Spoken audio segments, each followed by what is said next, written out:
You began a sentence a little while ago with it's not a surprise. It shouldn't be a surprise. It shouldn't be a surprise that rich white men don't care about poor black people, period. So they're not high on their list. They're not high on their list. George, I love you, George, but that's nonsense. I don't care if you love me or not. They're not high on the conscious or the subconscious list of those people who are in charge of things in this country. The owners, forget these foolish elections, the owners of this country don't care about the poor in general. The owners of this country, what are we going... What, is this Karl Marx talking to me? The owners of this country are the voters of this country. You're wrong about that, my friend. Aren't the owners of this country the voters in this country who elected George Bush? No, they're not. Listen, politics, these elections are a charade. It is a charade. Oh, okay. They are meant to... Well, I'll tell you, listen, just listen for a minute. Learn a little something. The elections and politicians are in place in order to give Americans the illusion that they have freedom of choice. You don't really have choice in this country.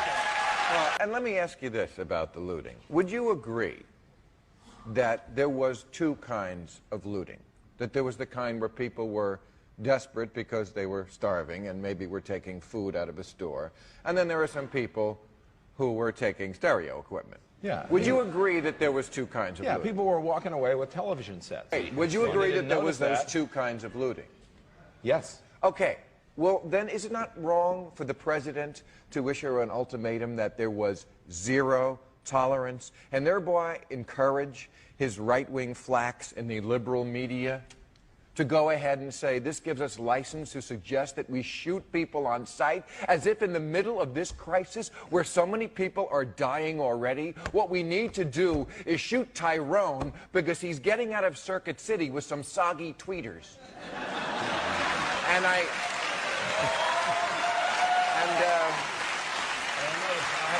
think Tyrone always had soggy tweeters, quite frankly. I have an addendum to that. The real looting in this country takes place in the transfer of the wealth from the poor to the rich. I'm sorry that you don't like class and the truth, my friend, but you're just stuck with it. Class and truth, and the poor have been systematically looted in this country. The rich have been made richer under this criminal, fascist president and his government. You know, George, I think do you know what fascism is? Fascism, you know what fascism is? America, you know what Nazis are? No, wait, sir, wait, sir. When fascism comes to America, it will not be in brown and black shirts. It will not be with jack boots. It will be Nike sneakers and smiley shirts. Smiley. The fascism...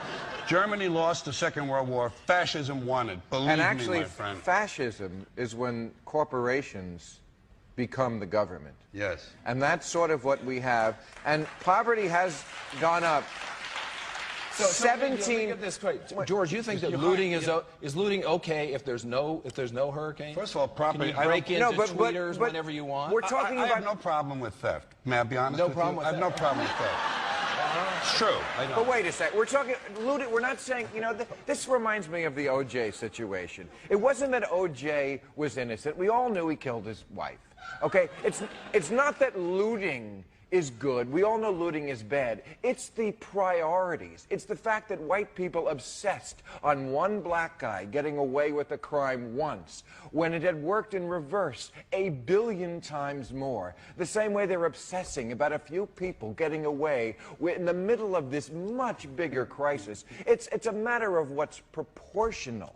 I think that's what we're saying about looting. No one is defending looting. Well, when you say, I don't care what that is always what these kind of commentators say. I don't care what their race is, as if things were even to begin with. Bill O'Reilly and his ilk are saying things like, you know what? If you just would have gotten an education, you wouldn't be in this situation. As if it's easy to get an education in situations where there's so much segregation. Bill, I completely agree with you on that. What's up, guys? So I just want to talk about some things. We need to realize the manipulation that's being caused right now by not only the government, but by its driving force, the media.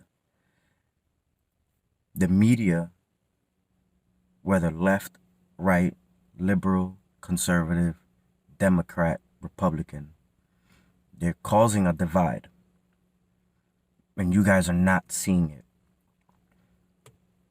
They're attacking people so that they can make groups, so that it can cause a divide and conquer among the groups. And we are not seeing that. We're fighting for freedoms and liberties that were never meant for us in this government. The founding fathers built this place off the backs of stealing, raping, pillaging, slavery, and the oppression of other people. We need to wake up to that and understand that in that government system, we do not have anything. We do not belong. We won't have rights, for it's not set up for colored people. Those colonial rulers that founded America did not have our best interest, which is why we are here now in 2020 with the same issues that started from the inception of America. Until we remove government, which all these laws and rules and regulations come from, we will never be able to move on as a people. With the divisiveness, it has called for rioting, looting, and mass protest. Just 2-3 weeks ago, we were all locked down.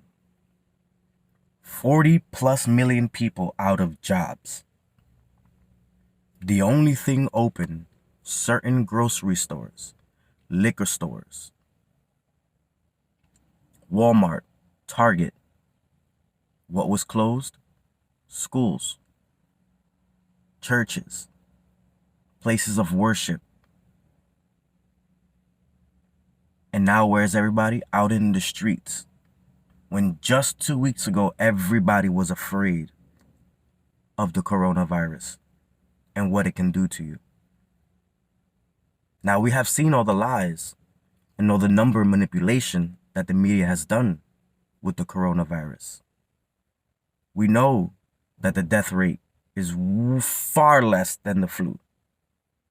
More people die of drowning than the coronavirus. Now, we know germ theory and terrain theory. We understand that viruses and disease come within the body, the terrain of the host. So how your body is what will react from it. So if you're putting all the GMOs, all the bad stuff in your body, you will get sick. We know that the virus is not transferable between people. But they don't put these sciences up front. Why? Because the narrative is to keep you asleep. Is to keep the peasants fighting amongst each other. Is to keep the people divided from seeing the actual truth of what's going on, which is the destruction of not only the middle class, which has long since been destroyed, but the destruction of the entire nation, the collapse of the American people, the collapse of the American way. Now, everybody wants change in government. That's not gonna happen. We are not legally entitled to anything. And until, again, we wake up to the atrocities and stop forgiving the government, this will continue to happen. You can get a street named after you. You can paint a whole block with your group name. But are you legally powerful in their government? At the end of the day, it's their government. Countless lives have been lost by the same hands of the government. And what do? We seek reform in the government, and it never comes. Stop looking for handouts. Look for the change and removal of government. We can't keep asking for their help when we're not in their interest. It's time to wake up to what is really going on. We are losing everything. Little by little, our rights are vanishing. Please, people, the children need us. This is not a game anymore. This is not about Republican, Democrat, left or right. This is about the human race that is in peril right now. All over the world, we are all going through this. And we need to stand against those in power who want to control us. War is rich old men protecting their property by sending middle class and lower class young men off to die. It always has been. It's all about owning things. All of this back and forth and debate implies that there are really choices in this country, that we really have choices, freedom of choice. Well, it's an all-volunteer army. Americans are made and they're having trouble filling the slots in this all-volunteer army. I wonder why. Well, raise the pay of the military. Listen, let me say one thing about choice. There is no real choice. They say freedom of choice. You're given an illusion of choice. Americans are meant to feel free by the exercise of meaningless choices. You don't have, you know what the choices are in this country? Paper or plastic, aisle or window, smoking or non-smoking. Those are your real choices. You don't get to choose anything. And if you are taught how to observe, you cease to observe.